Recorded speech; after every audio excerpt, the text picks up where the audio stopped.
अगर आप ट्रेडिंग करते हैं तो ओपनिंग रेंज ब्रेकआउट एक ऐसी पॉपुलर ट्रेडिंग स्ट्रैटेजी है जो आपको किसी भी मार्केट कंडीशन में हर दिन, चाहे आप स्टॉक्स में स्विंग ट्रेडिंग करते हो या फिर इंट्राडे, ये स्ट्रैटेजी आपको मार्केट में best trade entry setup available कराती है। लेकिन बहुत से ट्रेडर इस स्ट्रैटेजी के बारे में जानते तो है, लेकिन सही जानकारी ना होने की वजह से इसका इस्तेमाल करते समय बहुत सी कॉमन मिस्टेक्स कर देते हैं, जिससे उन्हें लॉस होता है। इसलिए आज के वीडियो में हम ओपनिंग रेंज ब्रेकआउट स्ट्रैटेजी क्या है और ये कैसे काम करती है, इसके बारे में पूरे डिटेल से जानने वाले हैं। साथ ही प्राइस एक्शन और स्मार्ट मनी कॉन्सेप्ट के साथ इस स्ट्रैटेजी का इस्तेमाल करके आप कैसे बेस्ट ट्रेड एंट्री सेटअप ढूंढ सकते हैं, ये भी सीखेंगे। तो चलिए सबसे पहले ओपनिंग रेंज ब्रेकआउट स्ट्रैटेजी क्या होती है ये जानते हैं। जैसे कि इस स्ट्रैटेजी के नाम में ही सारा सीक्रेट छुपा है। अगर इसे हम दो पार्ट में डिवाइड करेंगे तो हमें ओपनिंग रेंज और ब्रेकआउट जैसे दो कॉन्सेप्ट मिलते हैं। इस ओपनिंग रेंज का मतलब होता है किसी एक पर्टिकुलर रेंज के स्टार्ट से लेकर क्लोजिंग तक का एरिया, और इस एरिया का अगर किसी भी डायरेक्शन में ब्रेक हुआ तो उसे हम ब्रेकआउट कहेंगे। इसका मतलब इस स्ट्रैटेजी को इस्तेमाल करने के लिए हमें सबसे पहले रेंज को चार्ट पर ड्रॉ करना पड़ेगा, तभी हम उसके ब्रेकआउट पर ट्रेड एंट्री कर सकेंगे। यहाँ हम चार्ट पर बन रहे इंटरनल या फिर एक्सटर्नल रेंज को मार्क नहीं करेंगे, क्योंकि इससे हमारा एरिया बहुत बड़ा बन जाता है, जिससे हमें बहुत कम बार ट्रेड एंट्री करने का मौका मिलता है। इसलिए इस स्ट्रैटेजी में हम एक सिंगल कैंडल को एक रेंज की तरह उपयोग करने वाले हैं। लेकिन अब आपके मन में सवाल आएगा कि हमें कौन से टाइम फ्रेम में कौन सी कैंडल पर इस रेंज को मार्क करना है, जिससे हम हाई प्रोबेबिलिटी सेटअप बना सकेंगे। इस स्ट्रैटेजी में आप अपनी ट्रेडिंग स्टाइल के हिसाब से टाइम फ्रेम सिलेक्ट कर सकते हैं। अगर आप स्विंग या फिर पोजिशनल ट्रेडिंग करते हैं तो आप इसे 1 घंटे या फिर 15 मिनट की टाइम फ्रेम में इस्तेमाल करें, और अगर आप एक इंट्राडे ट्रेडर है तो आप इसे थोड़े छोटे टाइम फ्रेम जैसे कि 5 मिनट या फिर 3 मिनट के चार्ट पर लगा सकते हैं। दोनों में रिजल्ट लगभग एक जैसा ही मिलता है। स्विंग ट्रेडिंग में आप ज्यादा देर तक अपने ट्रेड को होल्ड करते हैं, इसीलिए आपको मार्केट में आने वाले स्मॉल मूव्स को अवॉइड करने के लिए बड़े टाइम फ्रेम का इस्तेमाल करना फायदेमंद होता है। तो एक इंट्राडे ट्रेडर को कम समय में क्विक एंट्री और एग्जिट करना होता है, इसलिए उन्हें छोटे टाइम फ्रेम का ज्यादा फायदा होता है। टाइम फ्रेम को जानने के बाद अब चार्ट में कौन सी कैंडल पर इसे मार्क करना है ये समझते हैं। अब यहाँ बहुत से ट्रेडर ओपनिंग रेंज को मार्क करने के लिए दिन की शुरुआत में सबसे पहली कैंडल का इस्तेमाल करते हैं। कुछ हद तक ये ठीक है, लेकिन कई बार इससे आपको मनचाहे रिजल्ट्स नहीं मिलते, क्योंकि अगर निफ्टी 50 या बैंक निफ्टी के चार्ट पर आप ओपनिंग कैंडल को देखेंगे तो ज्यादातर समय बहुत बड़ी कैंडलें दिन की शुरुआत में बनती हैं, और अगर हम इन कैंडल्स के हाई और लो को मार्क करेंगे तो हमें बहुत बड़े एरिया के ब्रेकआउट का इंतजार करना पड़ेगा, और हो सकता है बहुत बार मार्केट दिन भर इसी रेंज में घूमता रहे और आपको कोई भी ब्रेकआउट देखने को ना मिले। साथ ही दिन के शुरुआत में मार्केट में वॉलेटिलिटी सबसे अधिक होने के कारण प्राइस बहुत तेजी से ऊपर नीचे मूव्स करती है, जिससे आपके स्टॉप लॉस हिट होंगे और आपको ना चाहते हुए ओवर ट्रेडिंग करनी पड़ेगी। इसलिए इस हाई वॉलेटिलिटी से बचने के लिए हमें कुछ देर तक मार्केट के थोड़ा शांत होने तक का इंतजार करना पड़ेगा। अब मार्केट में वॉलेटिलिटी कम हुई कि नहीं, ये पहचानने का कोई खास नियम तो नहीं है, इसलिए इसे पहचानने के लिए हमें चार्ट पर बन रहे कैंडल्स को ही समझना होगा। जैसे कि इस चार्ट में मार्केट शुरू होते ही एक स्ट्रॉन्ग रेड कैंडल बनाकर प्राइस तेजी से नीचे चली गई। अब हम इस कैंडल की रेंज को मार्क करते हुए इसके ब्रेकआउट पर ट्रेड एंट्री का प्लान करते हैं। यहाँ मार्केट और नीचे जाते हुए फिर से एक रेड कैंडल चार्ट पर बनाता है, जो कि लगभग पहली कैंडल के जितनी ही बड़ी है। अब क्योंकि यहाँ हमारे रेंज का ब्रेकआउट हुआ है, इसलिए हम अपने प्लान के हिसाब से यहाँ शॉर्ट ट्रेड में एंट्री करते हैं। लेकिन हमारे एंट्री करते ही चार्ट पर एक बड़ी ग्रीन बुलिश कैंडल बनती है और मार्केट बहुत तेजी से रिवर्स हो जाता है, जिससे हमारा स्टॉप लॉस हिट होने के कारण हम इस ट्रेड से बाहर हो जाते हैं। अब क्या यहाँ हमारी स्ट्रैटेजी गलत है या फिर यह मार्केट का कोई दोष है? ये ना तो मार्केट की गलती है और ना ही हमारे स्ट्रैटेजी की। हमने खुद सही जानकारी के अभाव में गलत जगह हमारे ट्रेड को एग्जीक्यूट किया, इसीलिए हमारा स्टॉप लॉस हिट हुआ। यहाँ इस ट्रेड में स्टॉप लॉस के साथ साथ दिन की शुरुआत में हमें लॉस होने के कारण हमारा कॉन्फिडेंस हिट होने से हमारी साइकोलॉजी पर भी इस ट्रेड का बुरा असर अब पूरे दिन भर रहता है। इसलिए कोई भी स्ट्रेटेजी तभी काम करती है जब उसका इस्तेमाल हम सही समय और सही जगह पर करते हैं। इसके लिए हमें कुछ रूल्स फॉलो करने होंगे, जैसे कि नंबर 1, दिन के शुरुआत में पहले 10 मिनट में मार्केट में वॉलेटिलिटी सबसे ज्यादा होने के कारण आपको कैंडल रेंज को मार्क नहीं करना है।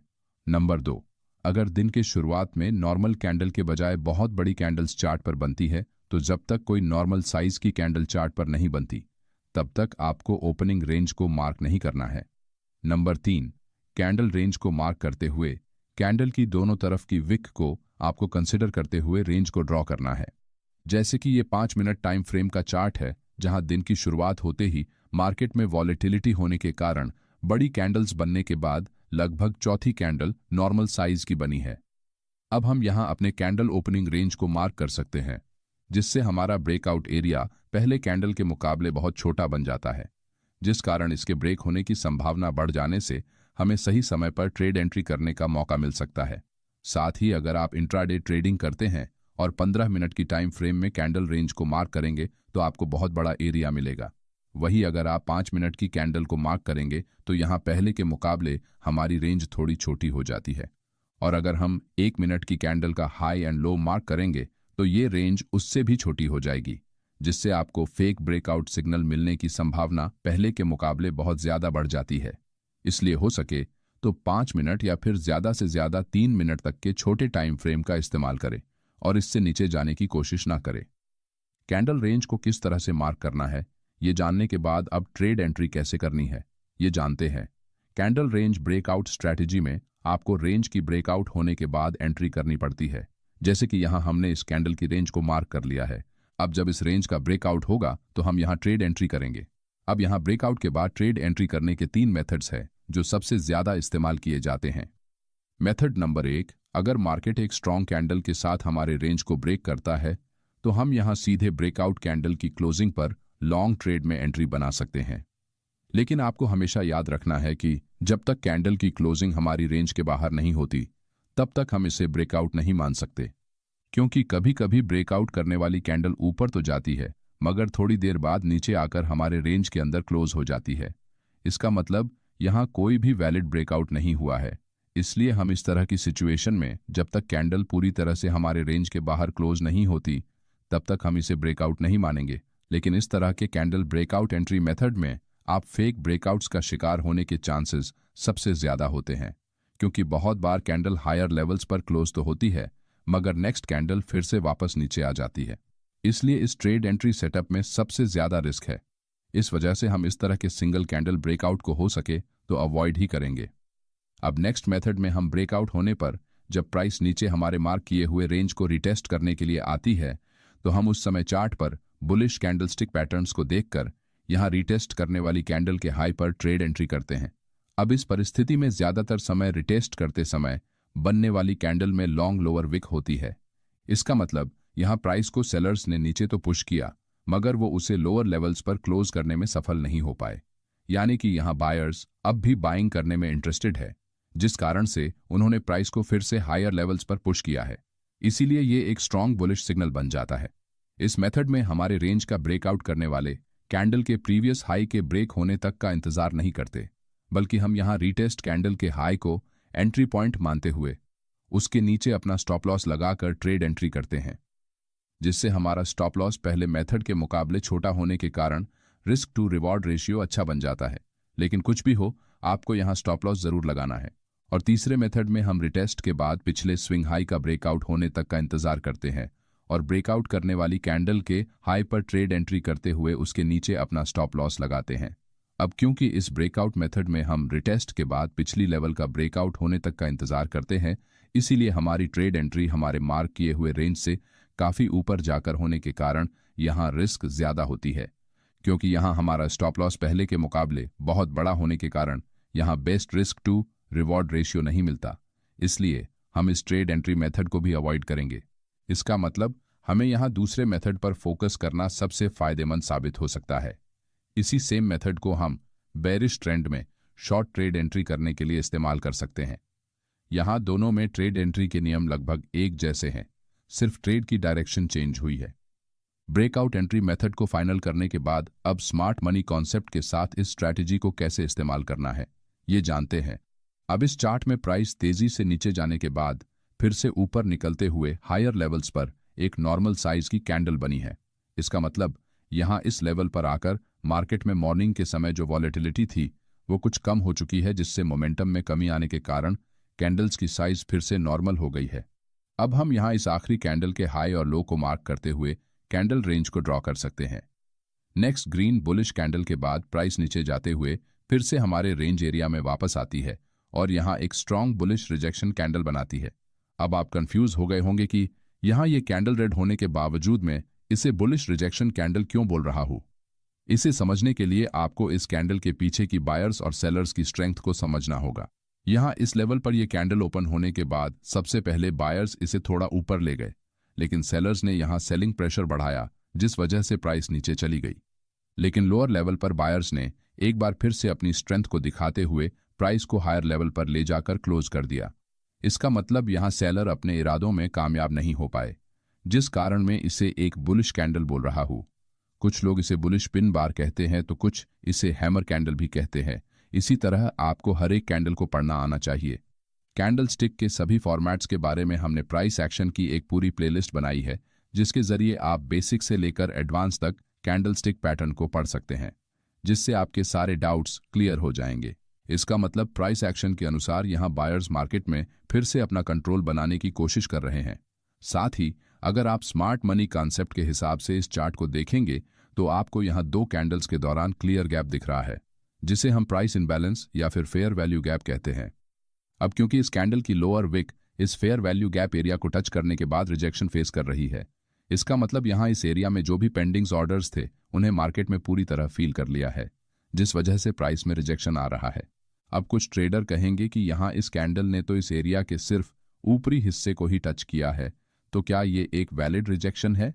इसका आंसर है यस, ये एक वैलिड रिजेक्शन है। इसे अच्छी तरह से समझने के लिए इन 4 रिजेक्शन पैटर्न्स को देखिए। यहाँ पहले में कैंडल सिर्फ हायर एरिया को टच करती है, तो दूसरे एग्जाम्पल में कैंडल एरिया के 50% के लेवल तक जाकर वापस आई है, तो तीसरे में इस एरिया के लोअर लेवल्स को कैंडल ने टच किया है। अब इन तीनों कंडीशंस में दिखाई दे रहा प्राइस रिजेक्शन वैलिड माना जाता है, क्योंकि यहाँ प्राइस ने फेयर वैल्यू गैप एरिया को ब्रेक नहीं किया है, लेकिन सबसे आखिरी एग्जाम्पल में प्राइस हमारे गैप एरिया से बाहर निकल चुकी है, इसलिए ये एक इनवैलिड फेयर वैल्यू गैप कहा जाता है। अब क्योंकि यहाँ प्राइस ने लॉन्ग लोअर विक बनाकर इस एरिया से रिजेक्शन लिया है, इसलिए यहाँ चार्ट पर बुलिश साइड में प्राइस का मोमेंटम आने की संभावना सबसे ज्यादा है। इसलिए हम यहाँ इस कैंडल के हाई पर लॉन्ग ट्रेड में एंट्री करने के लिए अपना स्टॉप लॉस इसके नीचे लगाकर स्टॉप लॉस से कम डबल का प्रॉफिट टारगेट लगा सकते हैं। अब अगर यहाँ से मार्केट हमारे ऑपोजिट डायरेक्शन में भी चला गया तो हमारे पास यहाँ नीचे फेयर वैल्यू गैप एरिया का सपोर्ट मौजूद है। इस तरह से आप यहाँ लॉन्ग ट्रेड में अपनी एंट्री प्लान कर सकते हैं। लेकिन अगर मार्केट हमारे कैंडल रेंज एरिया को लोअर साइड में ब्रेक करता है और इस तरह से कैंडलस्टिक पैटर्न बनाता है, तो हम यहाँ बन रहे इस बेरिश फेयर वैल्यू गैप को हमारी शॉर्ट ट्रेड एंट्री के लिए इस्तेमाल कर सकते हैं। अगर कोई कैंडल इस एरिया में जाने के बाद रिजेक्शन फेस करते हुए नीचे आती है तो हम यहाँ शॉर्ट ट्रेड में एंट्री बनाएंगे, लेकिन यहाँ भी आपको स्टॉप लॉस का इस्तेमाल जरूर करना है।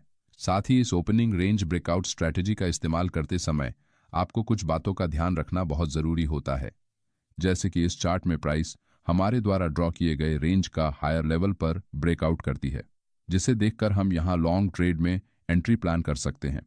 लेकिन इस ट्रेड में एंट्री करने से पहले आपको चार्ट पर कुछ की लेवल्स को देखना बहुत जरूरी है।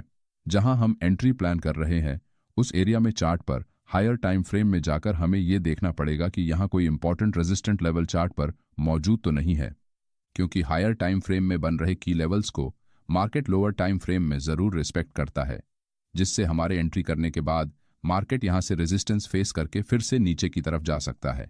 इसलिए अगर आप 5 मिनट की टाइम फ्रेम में ट्रेड एंट्री करते हैं तो आपको 15 मिनट या फिर 1 घंटे की टाइम फ्रेम चार्ट पर की लेवल्स को ढूंढने की कोशिश जरूर करनी है, तभी आप मार्केट में ट्रैप होने से बच सकेंगे। अगर इस स्ट्रैटेजी के बारे में आपके मन में कोई डाउट्स है तो कमेंट में जरूर पूछिए और वीडियो को लाइक एंड चैनल को सब्सक्राइब करना ना भूलें। धन्यवाद।